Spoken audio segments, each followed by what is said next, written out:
Hello guys.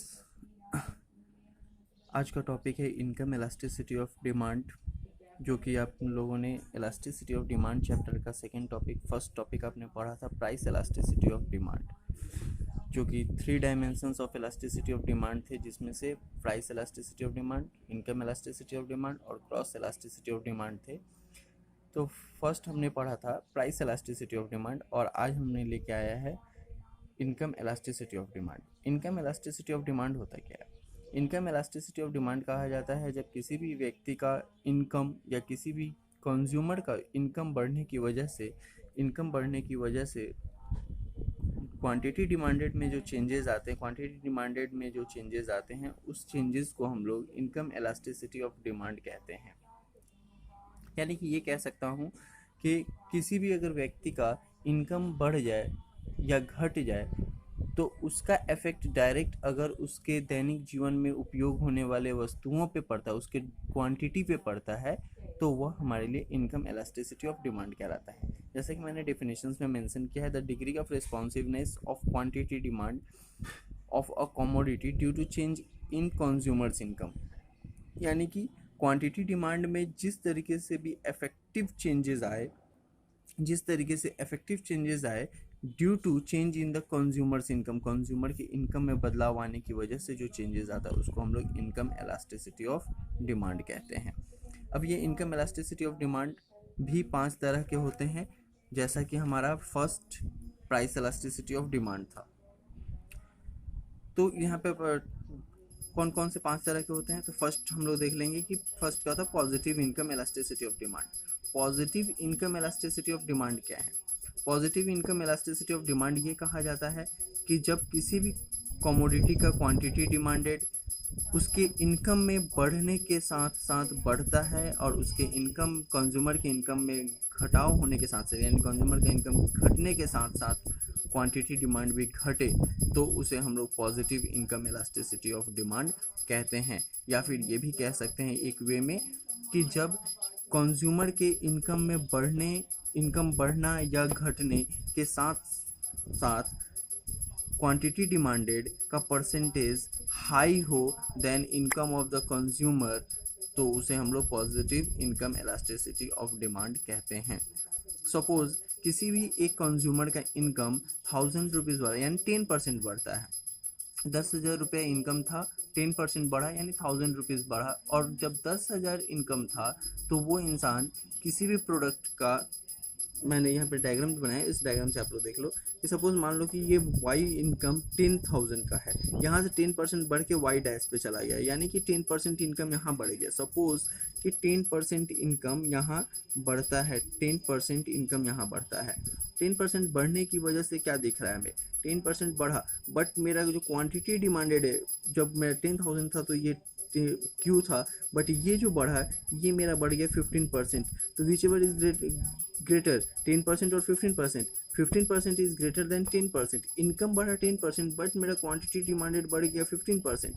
तो इस तरह के इफेक्टिव चीज़ों को हम लोग हमेशा positive income elasticity of demand कहते हैं, जहाँ पे इनकम ग्रेटर देन यूनिटी, यानी कि एक से बड़ा हो इनकम, तो हम लोग ये मान सकते हैं कि वो क्या कहलाता है? Positive income elasticity of demand कहलाता है।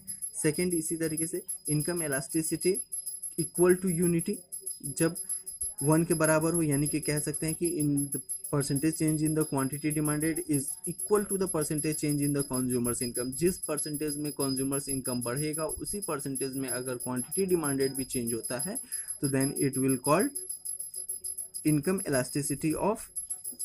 Elasticity equal to unity. का डायग्राम यहाँ पे हमने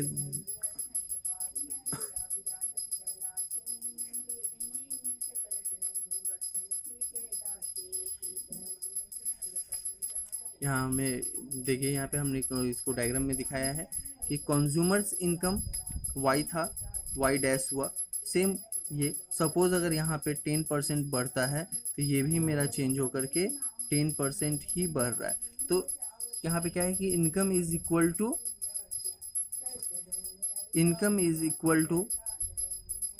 consumers income is equal to change in the quantity demanded ये हमारे लिए क्या कहलाता है, income elasticity equal to unity कहलाता है। Third, income elasticity less than unity. Income elasticity less than unity जब हमारा percentage change in quantity demanded, percentage change in quantity demanded, quantity demanded का जो परसेंटेज है वो चेंज होता है, और किस तरीके से चेंज होता है, for a commodity is less than percentage change in the income of the consumer. Consumer की इनकम बढ़ने से कम मात्रा में अगर हमारा क्वांटिटी डिमांडेड चेंज होता है तो वो हमारे लिए कहलाता है income elasticity less than unity. ऐसा ही डायग्राम में y1 यहाँ पे सपोज 15% इनकम बढ़ा था बट क्वांटिटी डिमांडेड चेंज हुआ ओनली 10%, ओनली 10% चेंज हुआ, तो ये हमारे लिए कहलाएगा income elasticity less than unity. यानी कि हमारा जिस मात्रा में इनकम बढ़ रहा है उसके अपेक्षा हमारे क्वांटिटी डिमांडेड के बढ़ने का आंकड़ा कम हो तो हमारे लिए वो कहलाता है income elasticity less than unity. Next, negative income elasticity of demand. Negative income elasticity क्या कहलाता है, if the quantity demanded for a commodity decreases with the rise in income of the commodity consumer and vice versa. ये बताया जा रहा है यहाँ पे कि क्वांटिटी डिमांडेड किसी भी कमोडिटी का डिक्रीज करता है जब इनकम बढ़े।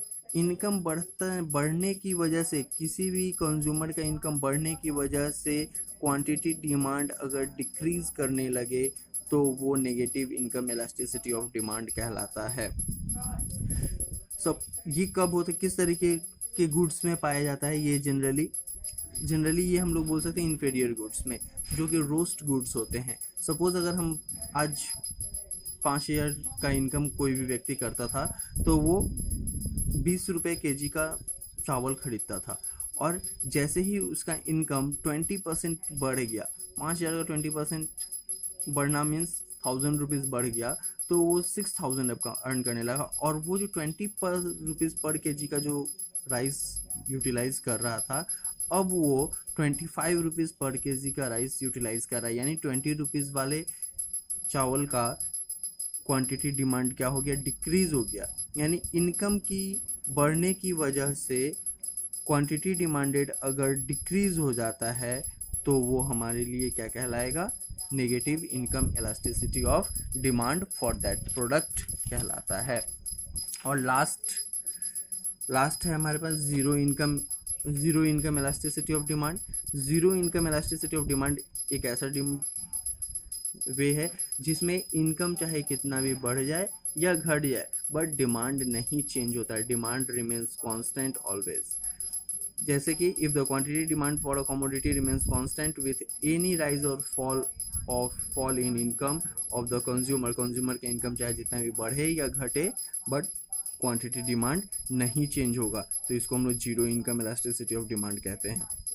ये स्पेशली एप्लीकेबल होता है एसेंशियल गुड्स जो, या फिर कॉम्प्लीमेंट्री गुड्स भी कह सकते हैं। जैसे नमक, हमारा इनकम जितना भी बढ़ जाए या घट जाए हम नमक का यूटिलाइजेशंस नहीं बढ़ा सकते हैं। आज 5,000 कमा रहे हैं तो 1 kg नमक यूटिलाइज करते, कल 10,000 कमाएंगे तो 2 kg नमक यूटिलाइजेशंस नहीं करेंगे। उसको according to the need, medicine का जितना नीड होगा उतना ही यूटिलाइज करेंगे। ये नहीं कि आज पैसा ज़्यादा है तो चलो 2-4 टैबलेट ज़्यादा खा लिए, ऐसा तो नहीं कर सकते।